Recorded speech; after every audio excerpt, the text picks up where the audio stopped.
We are starting with our first panel discussion of the day. This panel discussion is talking about future of AI in India and its role in driving safe and sustainable development. And primarily, most of the panelists here are representing different states. And we know in a federal structure like India, when we are talking about AI deployment, the central and the states have to work in perfect alignment and synchronization, and only when then the successful deployment will be possible. So it's my pleasure now to invite on stage for this interesting panel where states will present their perspective on their AI journeys. May I welcome Padma Jaiswal, IAS, Secretary, Government of Puducherry. Welcome, ma'am.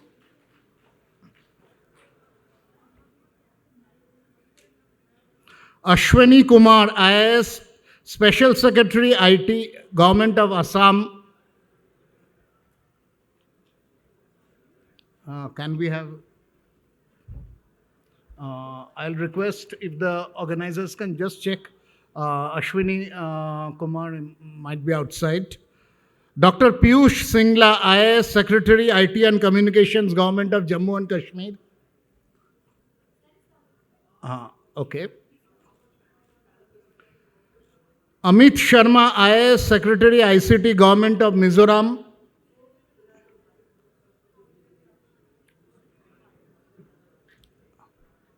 Amit Sharma.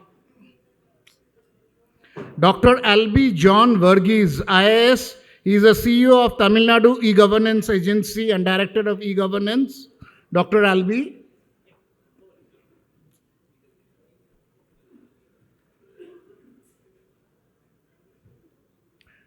Dr. KP Karthikeyan, IAS, the Managing Director of ELCOT.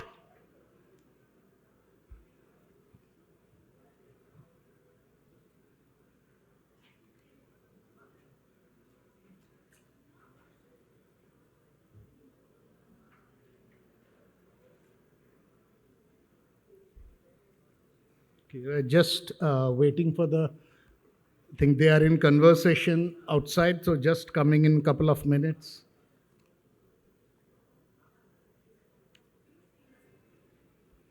Welcome, Dr. Singla. We're just waiting for the other panelists to join in. Just give me a couple of minutes.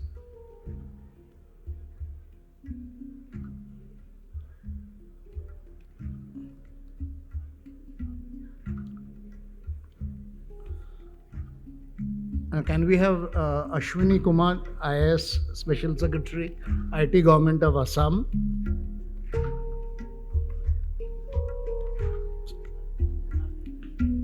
Amit Sharma, IAS Secretary, ICT, Government of Mizoram.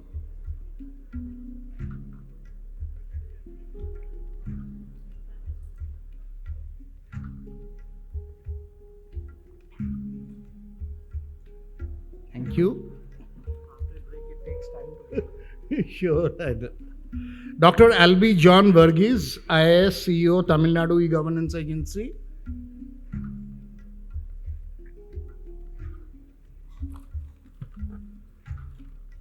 Madhukar Kumar Bhagat, IRS, Joint Secretary, E-Health, Ministry of Health and Family Welfare.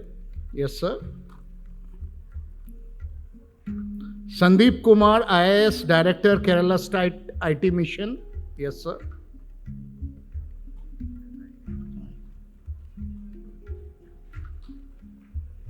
Alok Bajpai, MD, India Entity Global Data Center. I think Alok is not joining.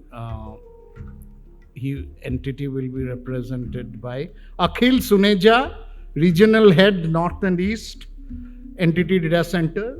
So, yeah, sure, please. I think one more panelist who is not there. We have Dr. Albi, Dr. Karthikeyan, you are there. Sandeep Kumar, yeah. Amit Sharma, yes, sir. Dr. Singla, is it Ashwani Kumar? If you can just check Ashwani Kumar. Okay, so maybe once Ashwini joins in, we can start in meanwhile. So, as I mentioned, when throughout the inaugural session, the three most important words that we heard in terms of AI deployment in a mainstream manner is ethical AI, inclusive AI, and responsible AI. So, a lot of emphasis is given on these three aspects. So, I'd like to start with a lady, Padma Jaiswal. And my first question would be twofolds. One, from a Puducherry perspective, on the AI roadmap, what are the milestones that you would like to highlight? One that is important, but more importantly, how do you factor in the inclusivity or the even a collaborative approach? How do you ensure that also happening? So, one, if you can highlight some of the AI missions in your UT, and how have you ensured the ethical and inclusive nature remains?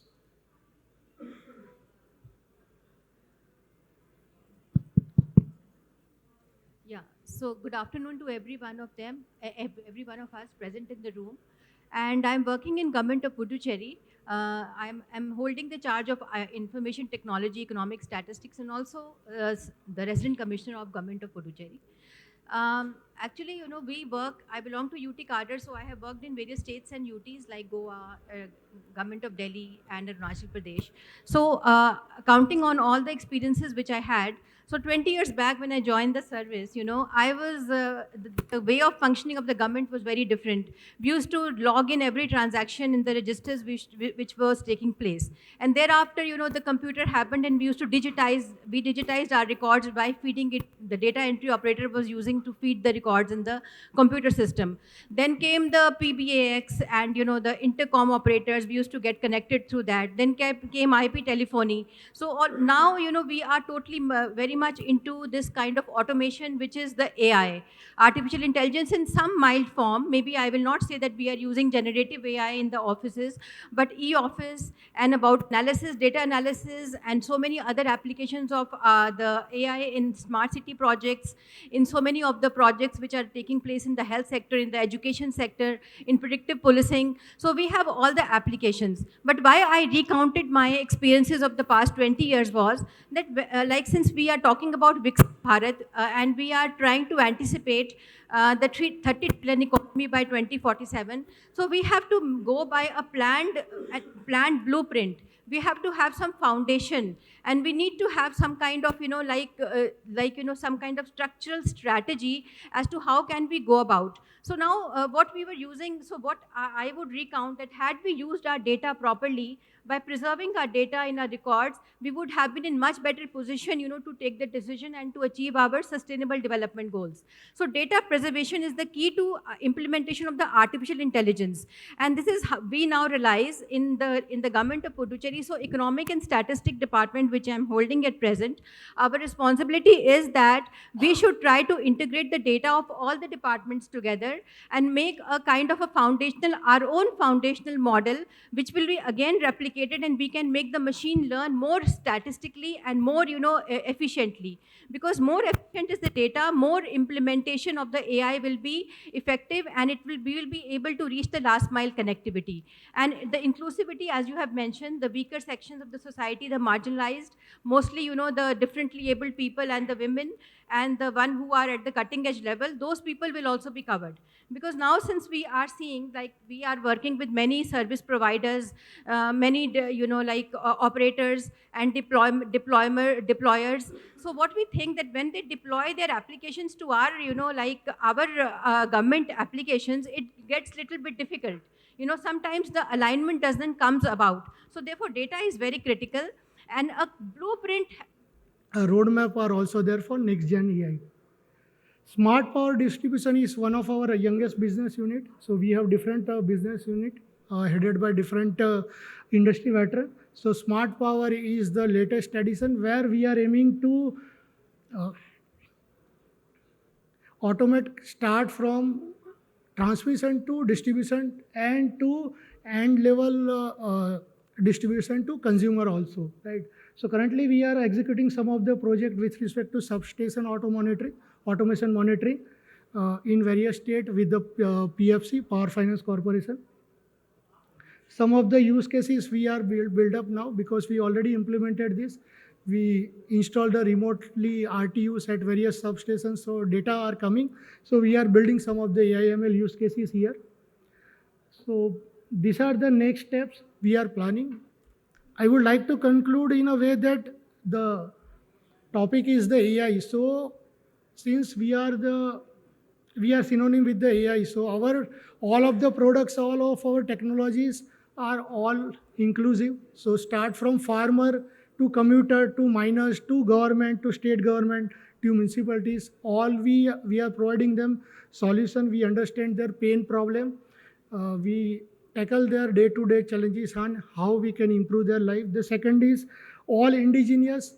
We use some of the algorithms or some of the cloud technology in very early days. Now we have all our open source algorithm, and we are also using very less GPUs in all our solutions. So this particular, our products are aligned in such a way that even in a laptop also we can generate the results with the minimum RAM. So that's one of the indigenous solutions we have developed. And it is for all over India because we are working start from Jammu Kashmir to Puducherry to Gujarat to northeast and central parts. So that's all from our side. Any questions, we have a stall and we can discuss in detail also. Thank you very much for opportunities and listen me patiently. Thank you. I would request Bhashwati to hand over a token of gratitude to Mr. Mihir Dakwala. Can we have the...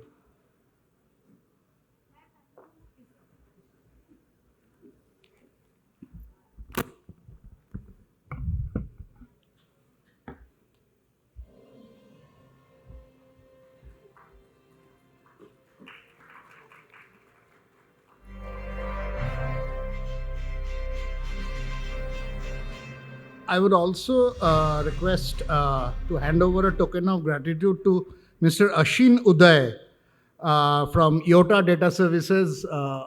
Is Mr. Ashin here? I think we can hand over the token maybe in a later session. Okay, thank you. Can we?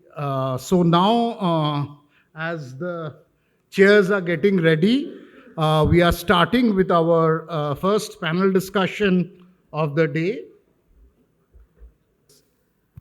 And these centers are conducting extensive and path-breaking researches as far as AI is concerned in collaboration with whether it is MIT, whether it is Ministry of Higher Education, whether it is ICMR, and even in collaboration with private sectors. We already have projects which are in the forefront. Many of them have already been launched, like Clinical Diagnosis Support System, which gives differential diagnosis based on the symptoms, is integrated with eSanjeevani for the purposes of tracking and tracing the variety of diseases, especially the diseases which are seasonal, whether it is COVID, whether it is dengue, etc. We have media surveillance technology, which is using AI and is directly feeding into the IHIP systems. For projects are already there on Anvil and have been launched in various states for diabetic retinopathy, for detection of cancers, for a variety of dermatological conditions, as a part of the tuberculosis mission, etc. Your second question was pertaining to how it is leading to equity. Now, obviously, given the very nature of the applications which are at the grassroots level, which are at the level of the citizens of the countries, the haves, I'm not talking about, but the have-nots, it has elements of equity and inclusivity.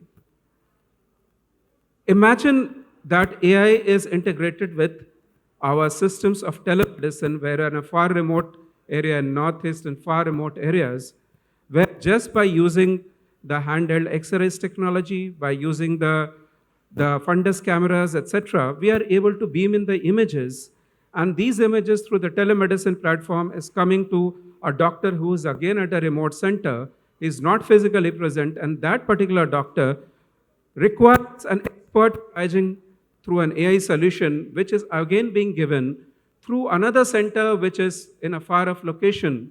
And therefore, we are able to detect whether the person has possibility of oral cancer, whether there is a possibility of tuberculosis, and this is the power of technology. And this is completely integrated in the concept of digital inclusivity and digital equity. So we have, through the use of AI and the integration with other means of technology, that AI is helping us to have regional equity, social equity, and other elements. Challenge of implementation will always remain, because it is not just about technology. If you think it is just about technology, no. Technology has to be applied, and therefore the whole framework has to be created. Data is extremely important. Standards of data have to be defined, data have to be collected, sources have to be tapped, flow of data has to be done, annotation is an extremely important by means of experts. Developing of the community deployment plans is very important. Capacity building is so critical. Including data security, information security, cyber security is so very important. Having regulations as to what the ethical standards would be, which sort of tests have to be allowed, and the ICMR guidelines play a very important role in it. What can be the post-model data poisoning issues, and how to tackle that? These are some of the important issues. Last of your fourth question was pertaining to finances, if I'm not mistaken. Now we have to have a look at the varied models.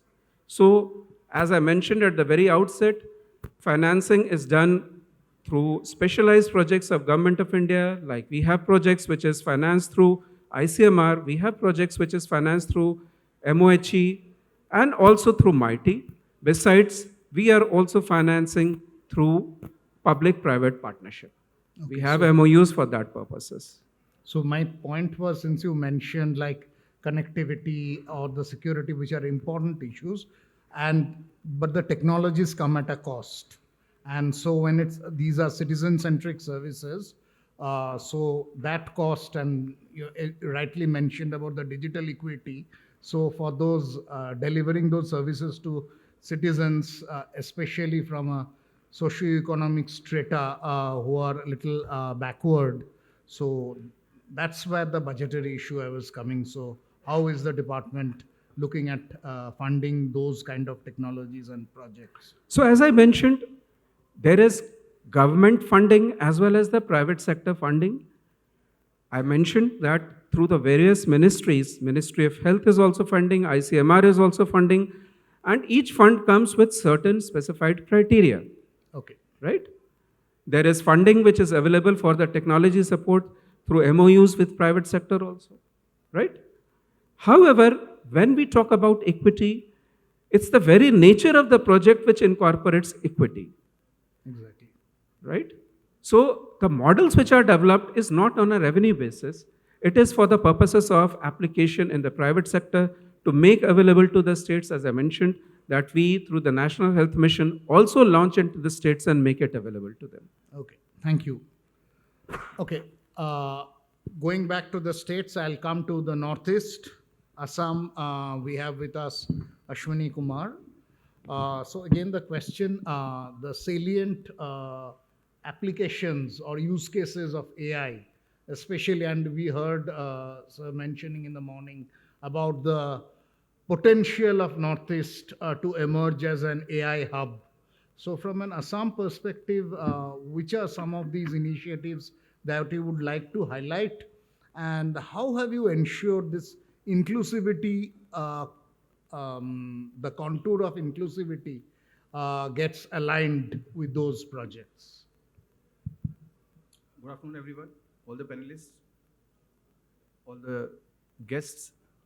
all the people from media, and my dear friends. I am Director DITEC, Government of Assam. As you rightly mentioned, artificial intelligence has been one of the greatest disruptions.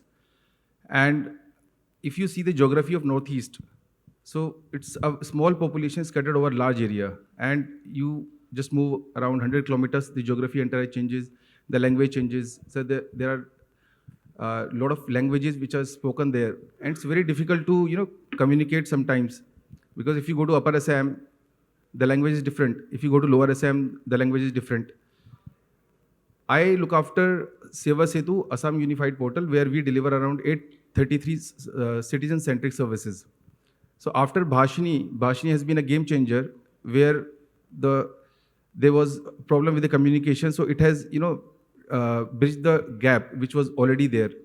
There are some digital initiatives based on AI, like we have Ankita. So Ankita is the first digital anchor where it tells about the cabinet decisions in the vernacular language to all the citizens.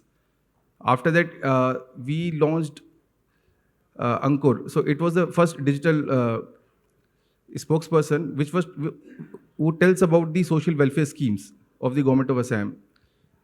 Recently, one of the portals, Shiksha Setu portal, was awarded PM Excellence Award in Public Administration, where we have AI-based attendance of school teachers. Apart from that, we are bringing out our IT policy, where we are having a huge focus on artificial intelligence, and we are having a lot of interactions with the private players and with the government of India, where we are trying to adopt as many services where we can integrate AI into our system. But as we see, AI is changing every day. It is, whatever model you develop, it is like a child in a house. What you feed the child comes like that. So we have to make it, more and more, we have to make it sure that whatever data, whatever, large language models, whatever data we are feeding in to the AI-based chatbots and all the solutions, we get the accurate results, because accuracy is a main factor. Because right now I have initiated a lot of drives where I have told all my colleagues, all my subordinates who are working with me, to use AI-based solution. Whatever we have, first of all, we should adopt whatever we have, and based on that, we start innovating further more and more solutions.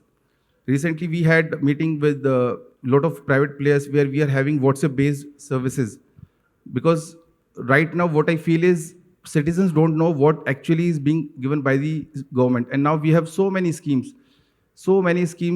They are becoming more and more complex. Citizens are not able to follow how to apply for them and how to get the maximum benefit out of that. So we have to make our models very simple, so that each and every citizen can understand what service is being delivered and how to get the services.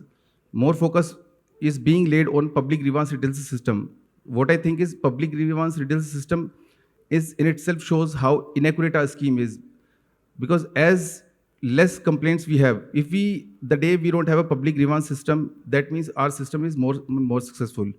I have brought an initiative where we are giving internship to all the students of engineering who are doing computer science and IT and electrical engineering. So this is the first kind of initiative where we are giving them exposure, a 1-month course where we are telling all the students what government is doing in different sectors, practical exposure, and I'm trying to make them exposed to different IT applications, whatever we can give them. Thank you. So, if I may sum up, Bhashini has proved to be a game changer, and very interesting use cases which you mentioned, Ankita, Ankur, or the attendance-based system for teachers. So those are measures where what we are talking about, this digital equity or inclusivity, that's being taken care of. Thanks a lot, sir. Thank you. Meanwhile, Madhukar Bhagatji, who was with us, he had an urgent meeting, so he had to leave in between. Okay. So I'll come to, from Assam, go to Jammu and Kashmir, another border state and very critically geographically important for the whole country. Dr. Piyush Singla. I'll put this same question in terms of the projects in Jammu and Kashmir on the AI front that you would like to highlight, and what sort of outcome are you witnessing out of this, keeping in mind the inclusivity part? Very good afternoon to all the esteemed panelists and speakers and audience. I think presently AI we are going through is transformational, very transformational junction, because it is not just the technological evolution, it is that moment which will define the next few centuries, not for us in India, but globally, being the highest populous country in the world. I will just share what the panelists in the morning discussed about AI. I will just take for a point from that. I want to add my academic inputs for last 1 year where I was studying Masters of Public Health at John Hopkins. I'm just less than 1 month in this department. Uh, in 2024, something very amazing happened in this field of medicine, which was transformational, which has solved the puzzle of last 60 years. Anyone having any idea what happened in 2024, which has just changed how the medicine is being seen right now?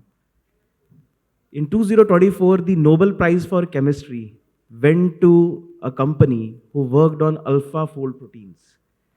Now, what happens in science, there is a structural biology, there is a structure of proteins, which is made of amino acids. And whenever, the problem with proteins is, whenever you heat them slightly, it changes the structure. As a result, there is constant change of three-dimensional structure of proteins. In 2024, with the use of AI, the Alpha 14 model was launched. So far, before 2024, less than 100,000 protein structures, three-dimensional protein structures, were in public domain. In 2024, more than 30 million protein structures were out. So just imagine what AI is doing to us. Before 2024, with the research of last 70 years, only less than 1,000 protein structures.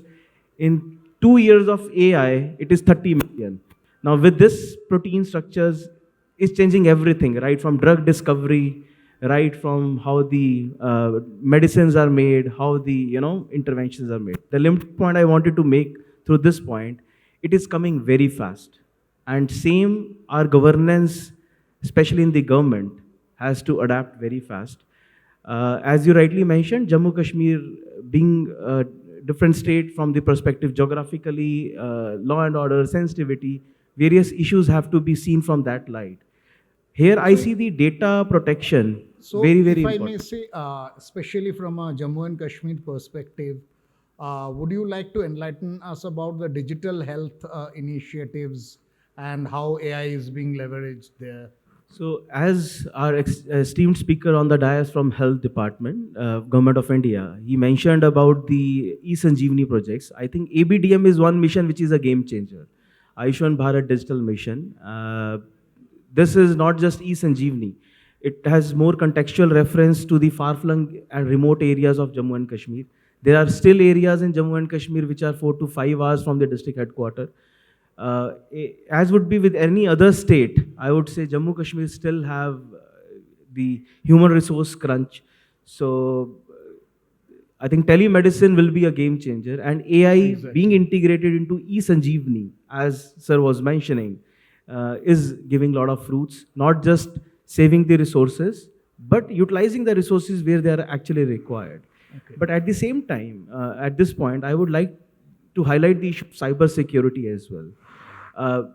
We are moving very fast with regard to developing models, training models, doing a lot of reinforcement. But issue is, how is our foundation? In the recent issues which has happened in February, March on the international front, there are certain real challenges on the cyber security. I think, so any software, any kind of model which is being developed, the foundation has to be very strongly reinforced on the cyber security, as other esteemed speaker told. Thanks. Thank you. Thank you. So, highlighting obviously how AI is being integrated in e-Sanjeevani and its leverage in telemedicine. And for states, geographies where there are a lot of remote locations, telemedicine could be perhaps one of the most important services that could be delivered to citizens. Okay, thanks. So, from extreme north, let's come down to south. Dr. Albi from Tamil Nadu E-Governance Agency. And we know as far as technology adoption is concerned, Tamil Nadu has been on the forefront amongst the Indian states. So on the AI front, AI roadmap for Tamil Nadu, what are the initiatives that you would like to highlight, keeping in mind the inclusivity part, and also since cybersecurity is also emerging as a very critical point to be earmarked. So how are things shaping up in Tamil Nadu? Yeah, good afternoon all. As Dr. Piyush was saying, I'm also just a month old into the department, so I'm not very sure whether I'll be wise enough to explain the Tamil Nadu's progress in artificial intelligence. But having said that, Tamil Nadu is the first state to come up with an artificial intelligence policy at the state level. And the Tamil Nadu AI mission is chaired by the state's chief minister. That also shows the importance we are giving to artificial intelligence. We also have incorporated artificial intelligence into the school curriculum. Not at a scaled level at the state, but it has started. And through the skilling program, around 2 lakh people are expected to be trained in artificial intelligence and related skills in the next couple of years. So having said that, we are investing in artificial intelligence and the skilling part of it. Coming to the governance side of it, I think some initiatives have been taken. One of those among which needs to be commented is probably we are developing a platform where when we are looking for feedback from the public on policy decisions to be made, we are developing a platform where the people can actually give suggestions through voice, through text, through video. It is multi-language and not just bilingual. It is multi-language. User feedback can be taken. And through AI and ML, this can be, taking thousands of lakhs of feedback is not just enough. It has to be processed and it need to be put in a form where the policymaker can actually see what is actually being relevant and how much of the proportion of the population has given the suggestion. So incorporating multiple platforms and multiple set of feedback mechanisms. This consultative process, this is currently being done by the government of Tamil Nadu. Then yes, we have done some work in disaster management. Now we are working heavily on crop survey through artificial intelligence, like taking geospatial images on a yearly or monthly basis and identifying what kind of crops are there at very, very small level, to probably say a couple of square meters. At that level, we are working on it. But long road to go ahead. Yes, sure. I'm sure that like all other governments, we are going at our best pace, but the artificial intelligence as a technology is going much, much ahead. So we will have to, make it faster paced. Coming back to cybersecurity and inclusiveness, both are very relevant. And Tamil Nadu being a state with a lot of focus on the state language. So artificial intelligence in Tamil is also a priority for the state. So that is again being worked on. So long road to go, but I think we have made the initial steps. Thanks. Thanks. So primarily, one important thing was your focus on skilling, and the second, just like earlier, Ashwani Kumar mentioned for Assam, how public redressal, public feedback Public Grievances Forum leveraging AI, how they are seem to be growing. So that's a very good sign for more citizen involvement in policy formation. Great. Now let's go back to Northeast again. We have with us Amit Sharma from Mizoram. And my question is, Mizoram is one of the 3 Indian states which is 100% literate. Now the Tripura has become the third after Goa and Mizoram. So from a small state with relatively lesser population, but a lot of remote areas, how effectively AI is being leveraged for citizen-centric services? May I request people to just keep the phone on a silent mode?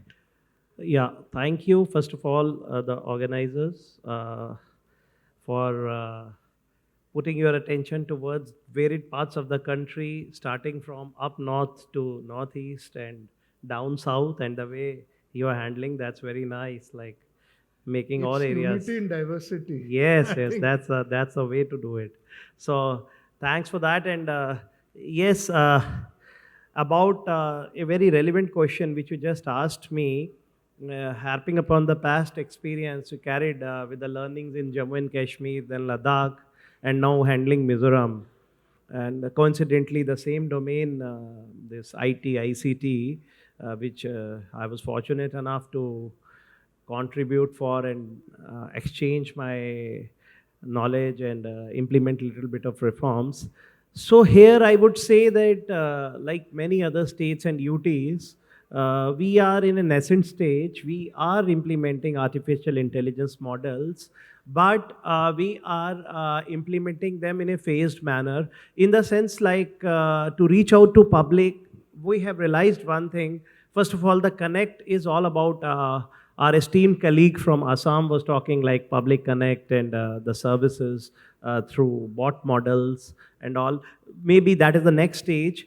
Just for the knowledge of our august audience, we recently inked an MOU, me and our worthy Chief Secretary, we were here in Delhi some time back, and we inked an MOU. Abhishek sir was also there. I think he was there in morning today. Yeah? Exactly. So we all inked an MOU with METI for Bhashini.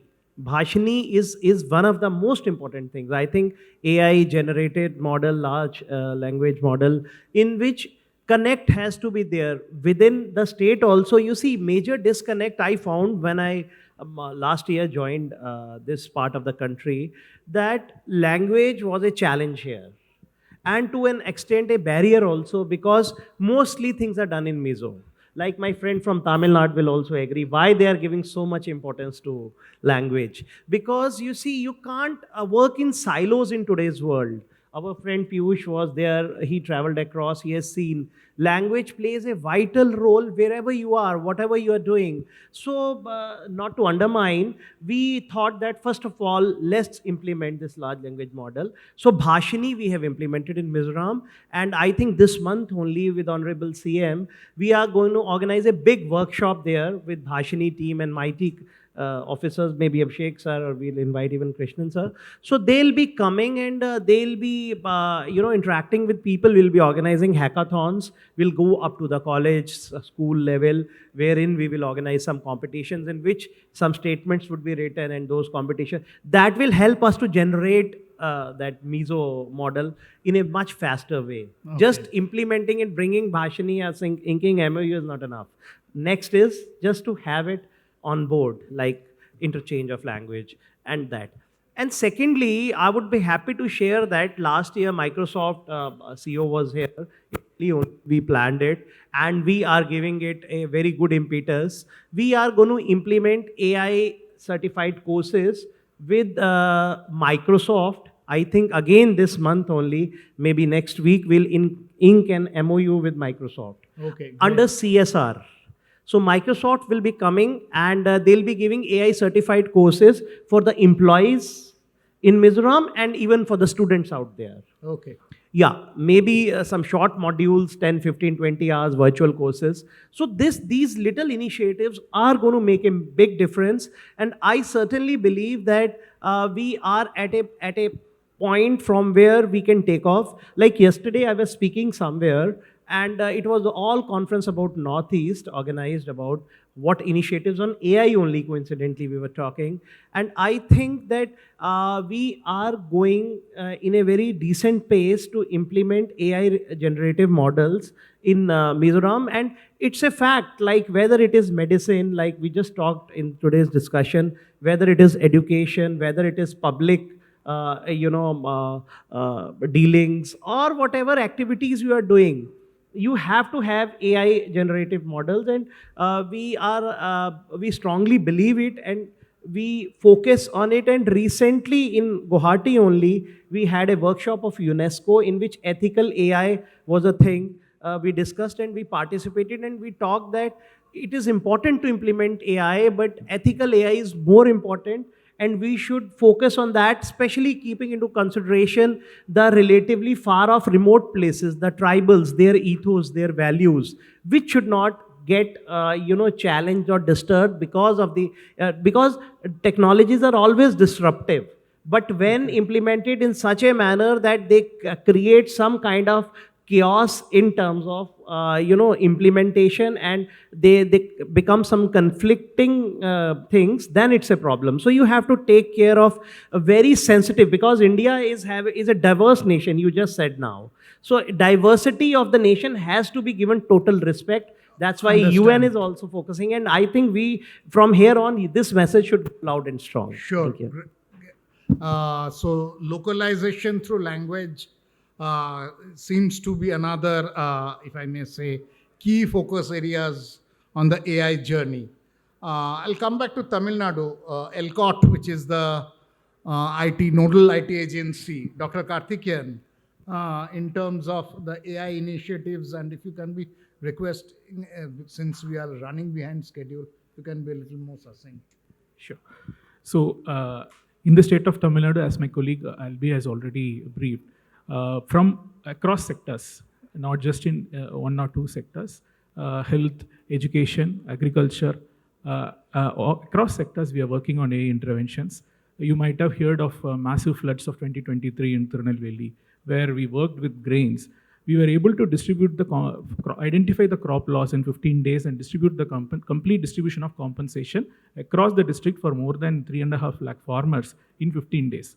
Thanks to this data-driven governance, where we work with this grains model with remote sensing data, and we identify crop damages, and we ensure timely distribution of benefits to the farmers. On the other side, the government is also working on the doorsteps delivery of healthcare, Makkaludan Mudalvar. So we have a system wherein the entire health history of a patient can be tracked, and their medicines are delivered once in 2 months at their doorsteps. Then there is a robust lab information management system where the lab tests, everything are tracked, and their AI is used to identify the risk factors for their health, etc. And on the other side, in the education side, we have an education management system and university management system where the dropouts, child marriages, everything are tracked. Any student who is missing education, not attending school for more than 15 days is identified, handpicked, and the student is identified, and then the student is tracked to prevent them from dropping out from the schools. This has led to increase in higher education enrollment. By our net gross enrollment ratio is now 52%. We aim to reach to 74% in another few years. So that is our target for another few years. Apart from that, we are also working with many data center players to aggregate the demand in the state, both from government side, from the industry side, as well as from the startup side, to aggregate the data demand, especially for AI, compute, GPU demands, etc. And we have got interest from all key players like Google, Microsoft Azure, Oracle, etc., where we will gather the demand and give it to the data center players. And we will also subsidize the startups to an extent of around 5 lakhs per annum in utilizing the data center services. So in that way, we are democratizing access to all the startups located in the state for doing data center, utilizing the data center services, especially AI, compute, and GPU services. Apart from that, we are in AI mission, we are working also on a data policy. We also have a data policy where the state level data, the entire available data with government is sanitized, and in a platform it is given to the startups for development of new AI products, especially in health, education, and agriculture in social sector, which will be beneficial not just to the state but for the nation also. So these are the few initiatives. In the interest of time, I'm keeping it short. Thank you. So primarily two interesting use cases you mentioned around agriculture and education, and very interesting way, I may say, AI, the democratization of AI adoption, where the startups are able to utilize the data center services. Great. So from Tamil Nadu, the neighboring state, down south Kerala, we have Sandip Kumar. So if you can highlight what are the actions on the AI front happening in Kerala?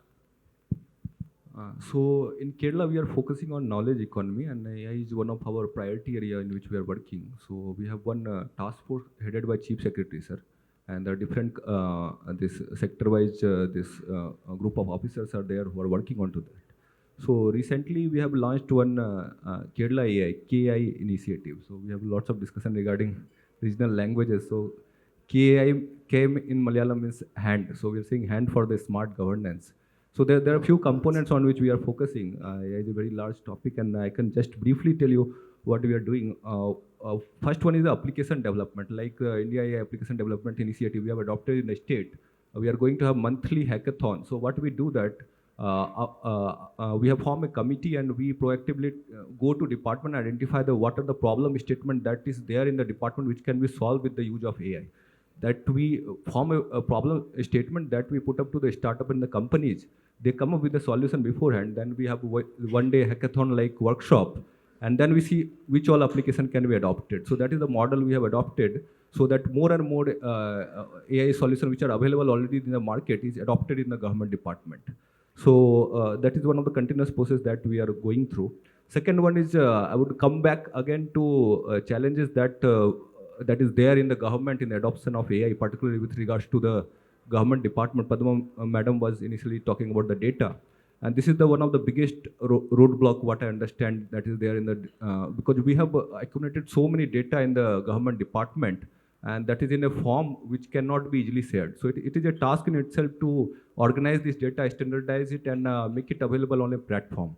So on that front, we are working into a state data policy that will enable the opening of the data in an organized manner, and will also support the department in development of API, and one state data exchange platform also we are setting it up so that these data will come out in an organized manner, so that more and more application can be built onto this data. I would just give a small example of what kind of challenges are there. So I was just last week I was sitting with Kerala State Electricity Board.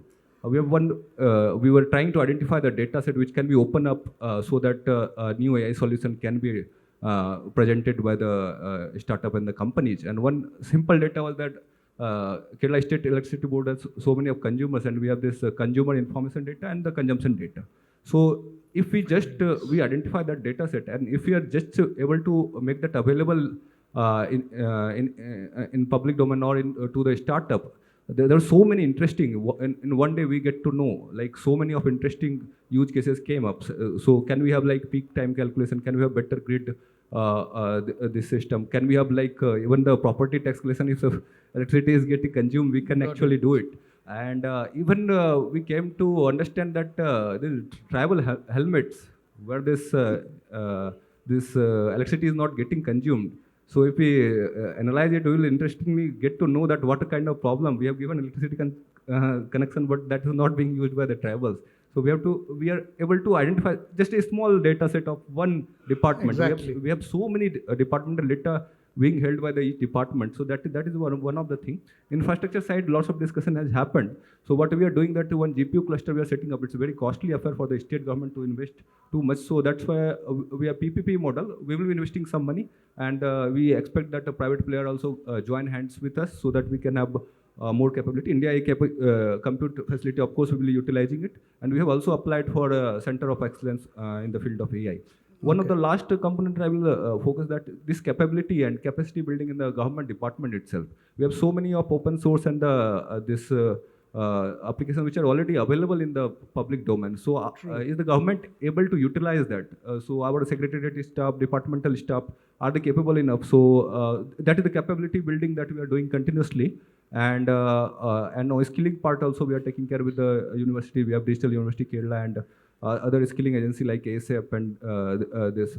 So that more and more people are skilled and skilled people are available for the industry to take in and take the way forward. So that is a few of the things that we are doing. Got it. So the biggest emphasis was on this ensuring the sanctity of the data, because otherwise no analysis to derive at proper accurate insights can be done otherwise. Great. Thanks a lot. So Akhil, I'll come to you. I've heard and some people have mentioned about the importance of the PPP mode also. So how a private collaboration with the government can help. So can you talk about, and in the morning session, we heard about the need for AI-enabled data centers. So what are some of the new technologies that you are using and where you can collaborate more effectively with the government? I would request you to be a little succinct. Sure. Thanks a lot. Good afternoon, everyone. This is Akhil Suneja. I am Director Sales and Alliances for NTT Global Data Centers. First of all, hearing my co-panelists, the initiatives that you guys have started, as a citizen, I feel happy and grateful to each one of you, Government of India and the state governments. Let's try and understand all these applications that we have been talking about and the AI impact on it. You have an AI application, you have the infrastructure which is available. How can you make sure that your data centers are capable to take care of the infrastructure, the GPU, the AI infrastructures that we want to host? And there are nuances and newer technologies that we need to take care of.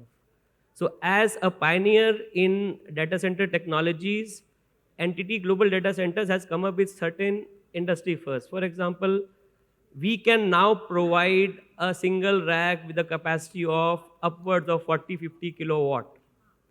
We can enable a rack with a liquid cooling technology.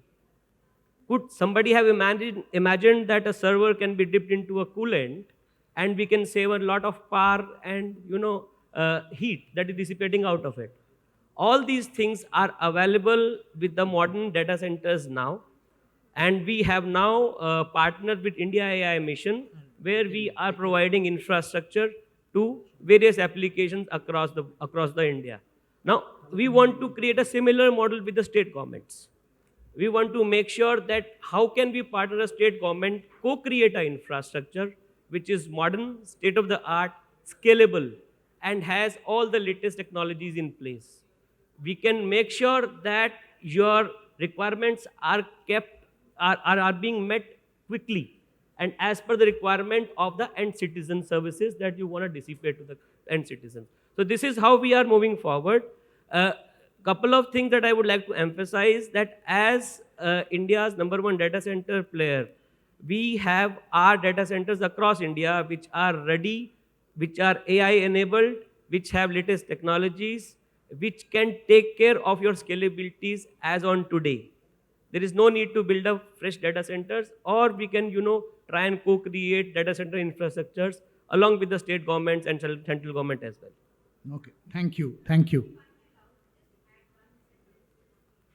Sure. Thank you so much. Yeah, actually, private-public partnership is very critical, when we want to achieve the goals in AI. Because without the private participation, we cannot form applications, we cannot integrate. In fact, there are many stakeholders. Because now it is not like that totally government. When we are bringing AI into the government space, we are bringing so many other partners, and private partnership is one of them. But just, I just wanted to just remind one thing, that data protection bill, DPDP, is a very important bill. And it is very important that the private sector should read this bill and should be very much mindful about the data privacy laws. Because otherwise, if we are not aware about the provisions, the very, very strict provisions which the government has kept in this DP bill, there will be a knee-jerk reaction, knee-jerk knee-jerk reaction from the industry about it.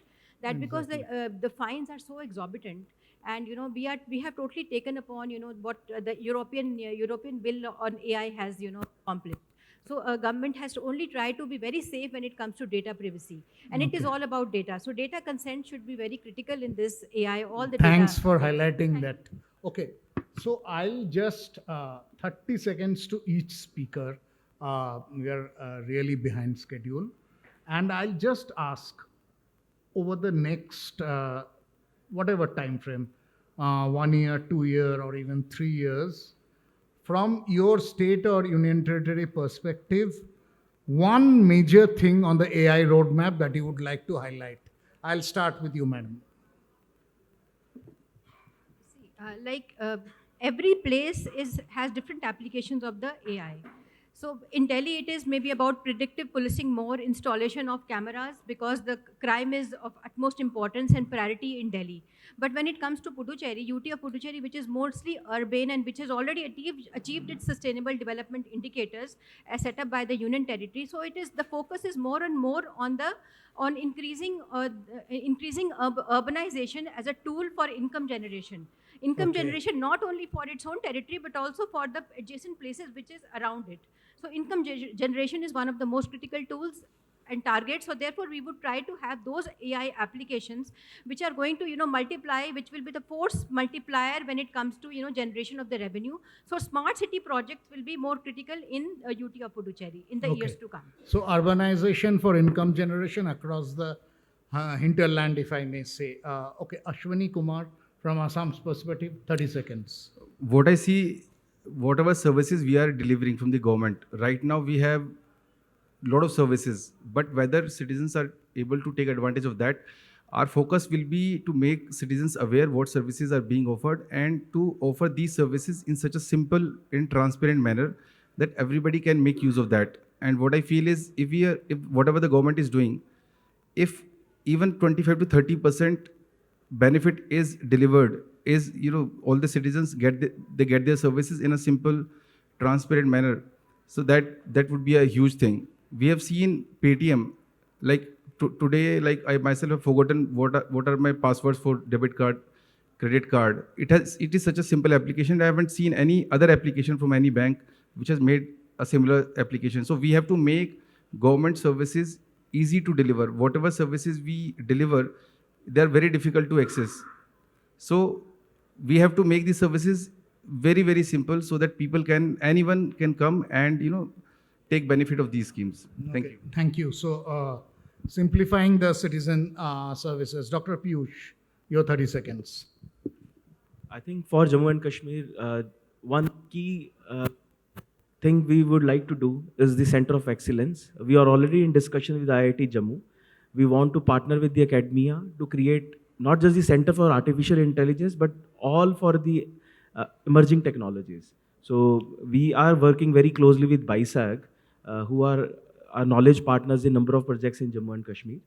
I believe if we have a robust Center of Excellence, having private sector participation inbuilt into the academia, that will be the best model to take it forward. That will help the skill enhancement as well.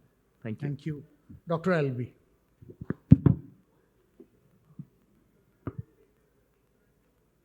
So all governments are sitting on large chunks of data. So one problem with data is that many of the time these data are maintained by different departments. They are in silos. They don't talk to each other. And the other thing is that many of the time this data is not pure because these are keyed in by like lower level staff at various departments. So I think in the years to come through AI, the data with the individual departments will definitely talk with each other and more data purity will be there. And we can also remove the inconsistencies at the data entry stage through taking data, say through geospatial images or location detection, through anonymized use of these agnostic data resources. We should be able to make better policies. So I think from A to Z of governance, this anonymized use of large-scale data would be very useful, and that should help our policy making. Thanks. So the focus on data the sanctity of the data and coming from heterogeneous sources, you really need to apply something, otherwise no insights, proper insights can be generated. Amit Sharma, your 30 seconds. Yes. So, as I just talked, we are actually entering that level, implementing AI in a big way. So, our focus presently is to spread the network of e-services to the citizens out there, to the last villager who is staying next to Bangladesh, or the last village which is connected to Myanmar. Both sides we have borders. So, I think if we can have some good AI generative models which can help us to implement those e-services, would be our top priority at this point of time, at least in next couple of years.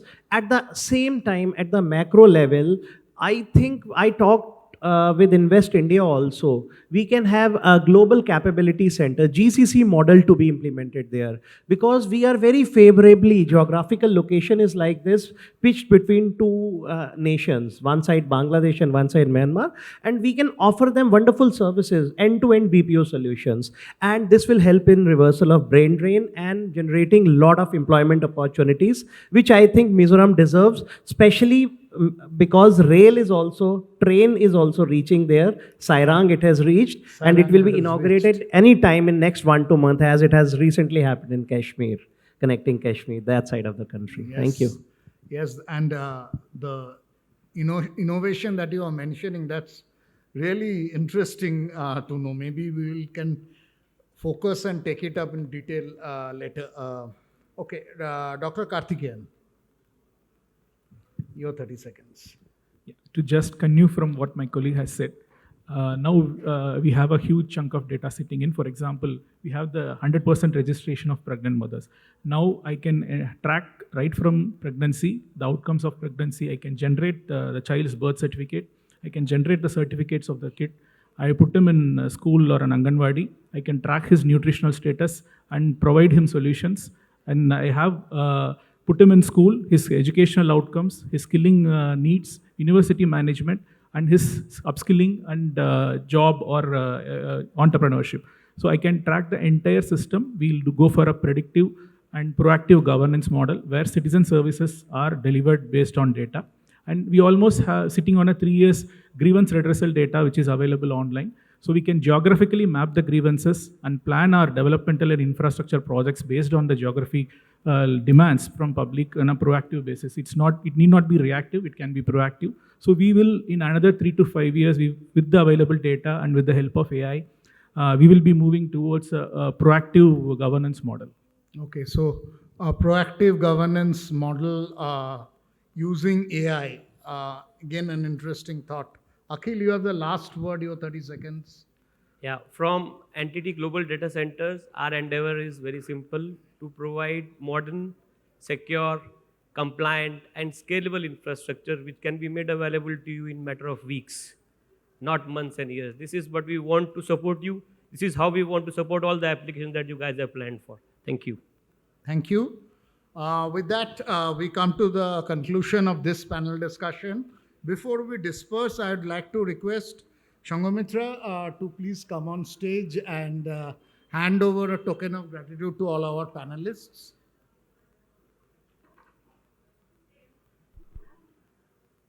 Can we have the mementos? Starting with the lady, Padma Jaiswal. Ma'am, Padma ma'am.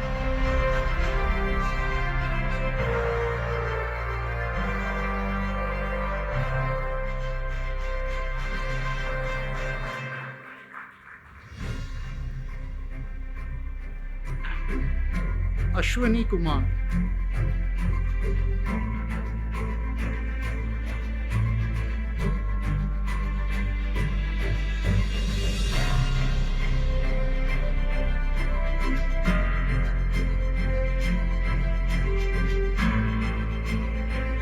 Dr. Piyush Singla.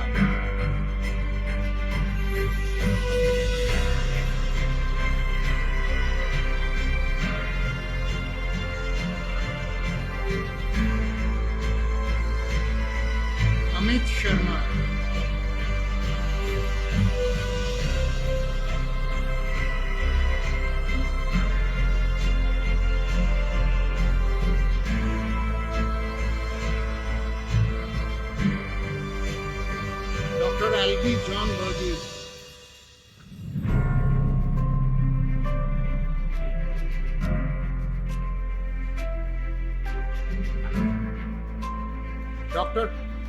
AP Karthikeyan.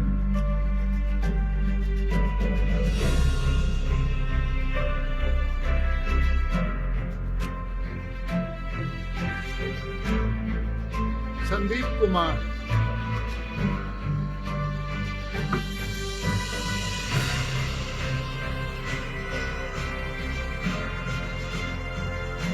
Akhil Suneja.